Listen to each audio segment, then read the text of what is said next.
Welcome back to Se Vuelve Podcast. My name is Monica, and I want to thank you for listening. So, this week's episode, I'm going to be talking about my college journey. I believe it was in the first episode, I kind of talked about my senior year of high school, and I mentioned not knowing what I really wanted to do after high school, but knowing that college was kind of like the next step after that.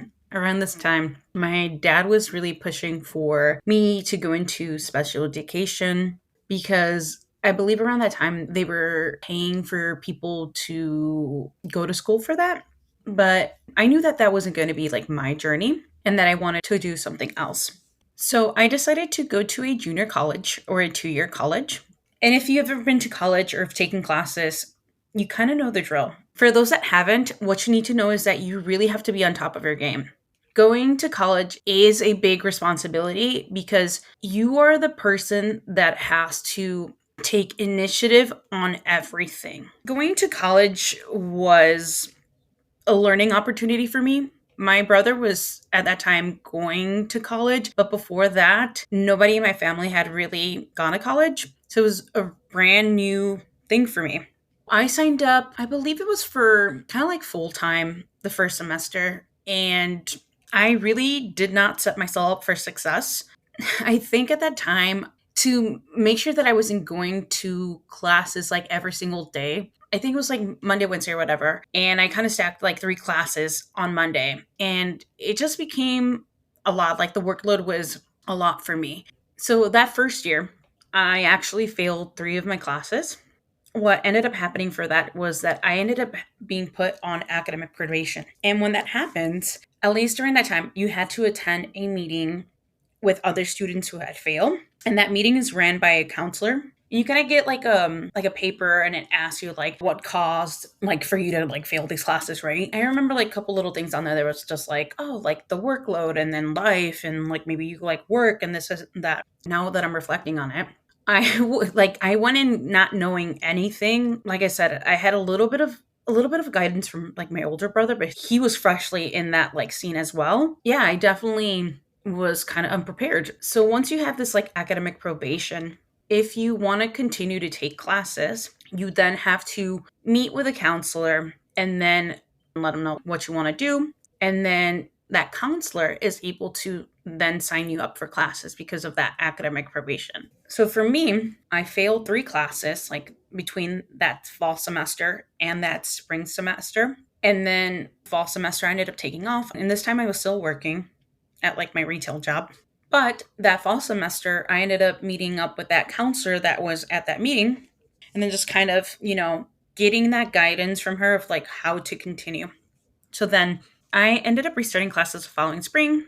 And that counselor who had helped me, I ended up going to her for the rest of the time that I was at that junior college. And she was such a big help. But I will say a couple things that ended up helping me was seeking the help, but also a website called ratemyprofessor.com.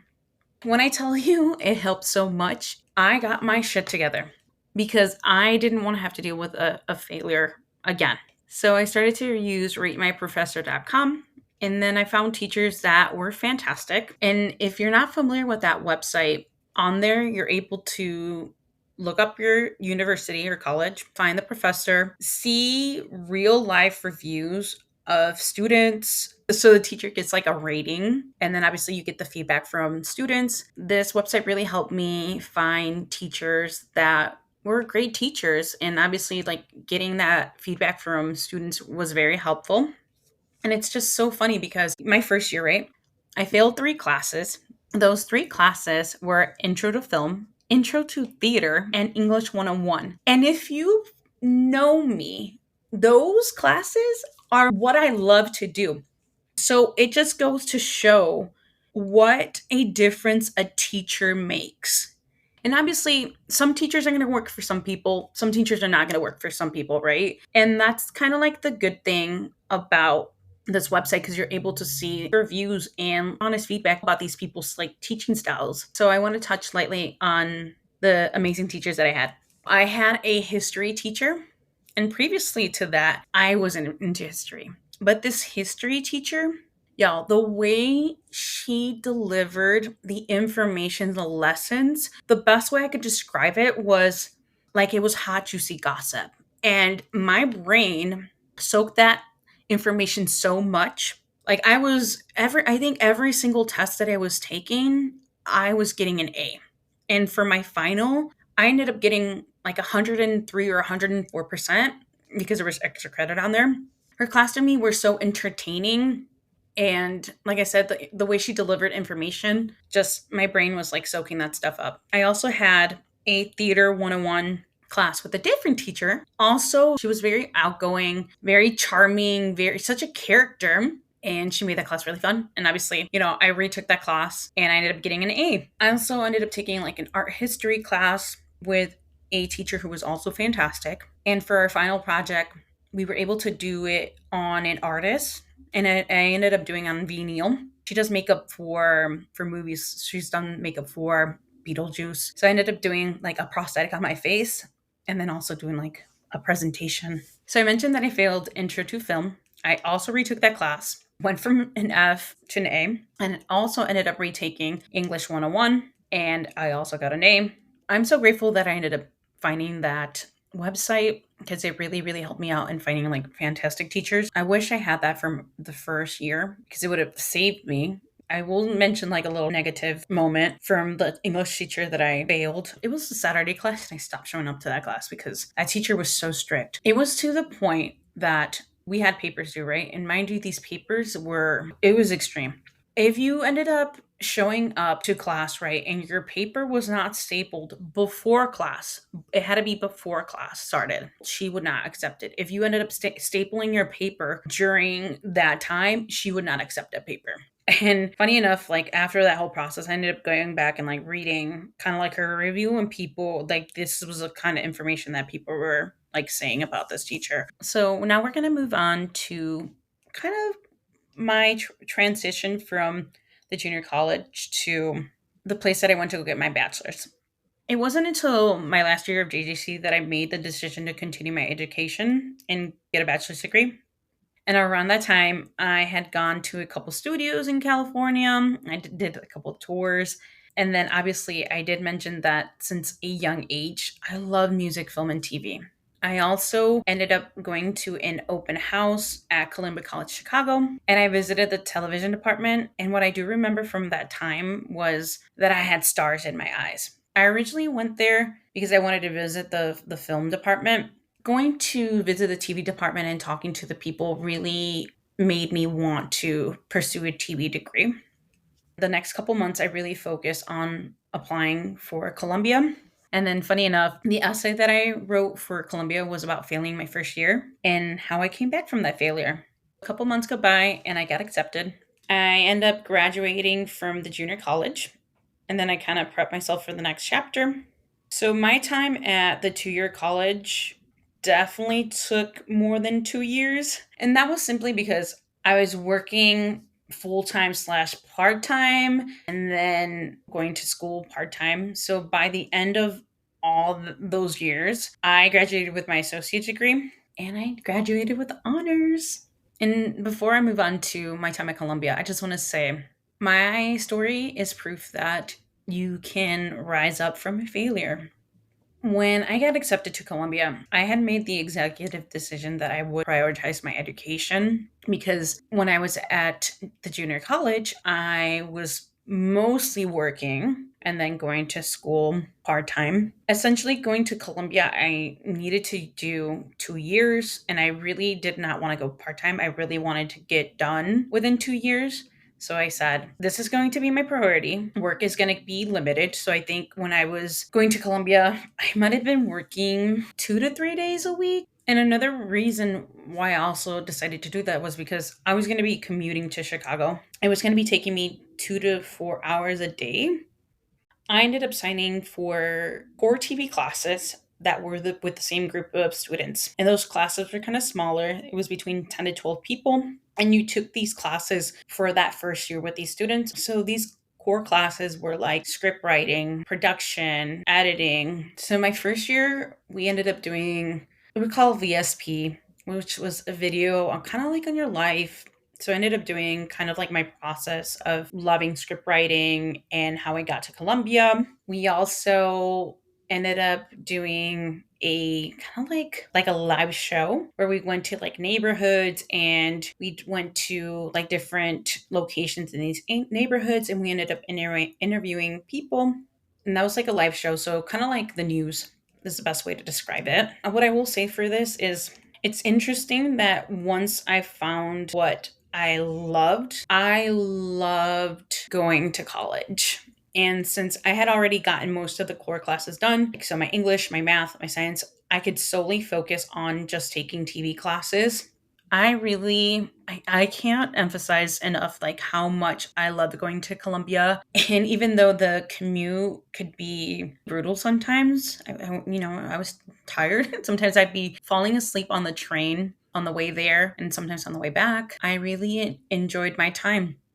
What I really loved about that experience is having teachers that were so passionate about what they were teaching. A lot of those teachers were people that were in the industry or had work in the industry. Getting their knowledge was amazing.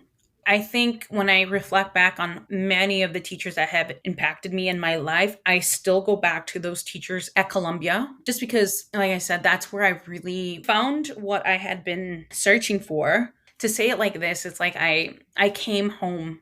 Some of the things that I take from my time at Columbia is that it really taught me discipline. I had a teacher. She taught me how to be very disciplined and organized, and even still till today, I am the way I am because of her, of how disciplined and organized I am when it comes to sending emails and being professional. Another thing that came from my time at Columbia is that I got the opportunity to study abroad. And if you are interested in listening to that story, I will have a future episode focusing on my study abroad journey. I'm so excited. So, like I said, going to Columbia College Chicago, I was able to take mostly TV courses. So I ended up taking, like I said, script writing. I ended up taking editing, production, TV producer, which was my favorite class. I also got to take a class where you were like pitching shows. That one I passed, and I think I got an A in it, but it was so hard for me because public speaking is something that makes me nervous. It would scare me. I would get so in my head and I would get so anxious that I couldn't go through my pitches. And then I ended up taking also the casting director class, culture, race, and media. I know I talked about my culture, race, and media class in one of my other episodes. These teachers and these classes were incredible. What I loved about them was that I felt like, oh my God, I'm going to cry. I'm such an emotional person. I will say that all my life, being a creative person, and especially being a creative kid and teen and not being able to kind of like express myself in that way, going to Columbia really opened my eyes, and I went to a school with like-minded people. I went to a school with a community, and that's why I value media and film and TV and the arts so much, because maybe this is not everybody's case, but a lot of those times, those individuals, they're the people that people call rejects, right? So it was a community of all these like-minded people coming together and working together. And, at the end of each year, all the departments get together and they put out this showcase called Manifest, and they do all these different things. They do like art shows, they create t-shirts, they create a parade, they stuff with like the film and TV departments, all these like artistic things coming to life. I know I'm going on a rant. So, and I'm trying to focus everything in. I really enjoyed and I loved my time there. And it's really the time where I felt like oh, all right. It's just I felt really alive, and I felt really seen and heard with my teachers. Each teacher was fantastic, and I'll give them a shout out. I really loved taking script writing with Sarah. Why am I so emotional? Sarah was so kind and so knowledgeable and patient. And I was a person that, I came in without having a lot of experience with script writing. And I really grew in her class, and she was so nice. And she would like every once in a while, or not every week, would buy us donuts and coffee. And then also I went in like not having a lot of production experience. And Eric was so, once again, so knowledgeable, so patient, so kind. I've learned so much from him. And Tracy, who was my TV producer, teacher, and then the pitch teacher as well. I can't remember that class. And she was the one that, like I said, taught me that discipline. And PD, who was my culture, race, and media teacher. And if it wasn't for PD, I wouldn't have had the opportunity to record a solo episode for a podcast. The teachers at Columbia are literally what make that school. And I'm so appreciative and grateful and honored to have been able to be a part of that school. I remember actually Sarah and Eric. Wow, why am I so emotional, man? At my graduation, they were there, they were on stage, and I remember that I stopped. And when I went on stage, I hugged them. I thanked them so much for everything that they did for me. Oh wow. And I'm just, like I said, I'm grateful because I went to Columbia and I had previously gone to the junior college, but at the junior college there wasn't the TV courses, right? Besides like obviously intro to film. I went in like not really knowing anything, not having that experience and learning so much from them. And even to like now doing this podcast, if I didn't get that knowledge and that experience from going to Columbia, I wouldn't know how to edit and, set up all this like stuff. I'm so grateful for my time there. All right, so I kind of went on a little bit of a tangent. I'm trying to refocus. And I'm trying to think about if I can change anything, like what would I have changed from my time at Columbia? And one of those things is that I kind of wish I would have had a different major. So my major is in writing and producing for television, even though I do love the producing aspect of TV. I just don't want to be writing for somebody else's show. I like to write on my own terms. So I would have changed my major to directing and production because I really love being like hands-on and obviously like having creative control of things. The reason why I kind of did not go into that major though was because I was afraid. And I don't like that. I was afraid because, like I said, I went into Columbia not really having much experience, like working with cameras or anything. And that directing and production major would have been more on that side. And it scared me. And I don't want to say that I regret it because I learned so much from the writing and producing major. I wish I would have taken more classes in that direction. Another thing that I also would have changed was making more friendships and connections. Unfortunately, commuting really affected that. But I will say the friendships that I did make, which is 2 people I really value. I speak with Caesar, who's actually going to be a podcast guest, and my friend Aaliyah, who is also going to be a podcast guest. And Aaliyah is actually from England, and I met her when she was studying abroad in Chicago. All right, and to kind of wrap up my journey at Columbia, I graduated with honors with a 3.789 GPA, and it's like still bugs me to this day that I didn't get rounded up. I also wanted to end this podcast with giving out recommendations. And obviously, I know that everybody's college journey is going to be different.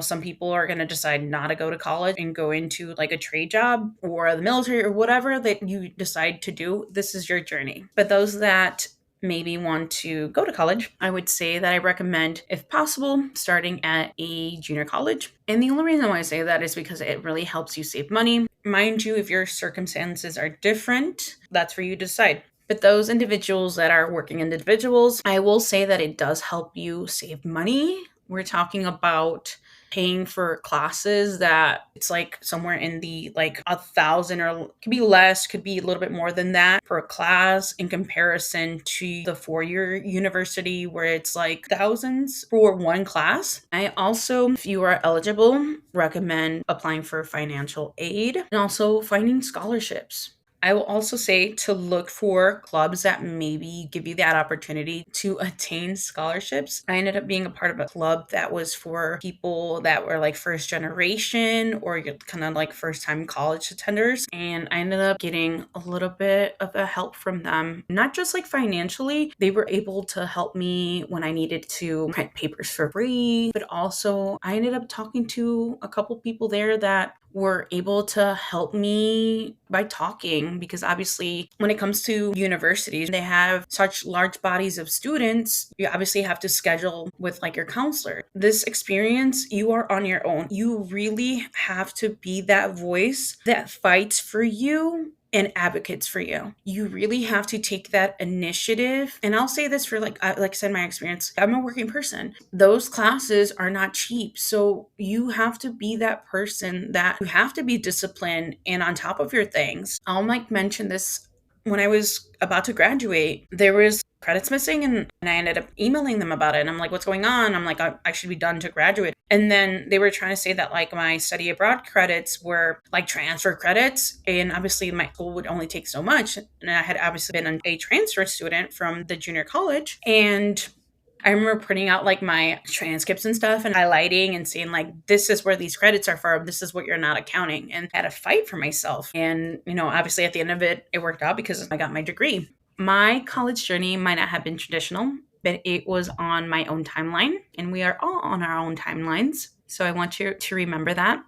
All right. And I know I've said a lot. As always, I am so grateful for you taking the time to listen to this episode. I would appreciate if you could leave a review on here, and would be grateful if you let me know what information resonated with you. Please follow me and share on my social media pages at Se Vuelve Podcast, and my personal is at Se Vuelve Monica. Once again, thank you so much for listening. Nos vemos pronto. Talk to you soon. Bye, everybody.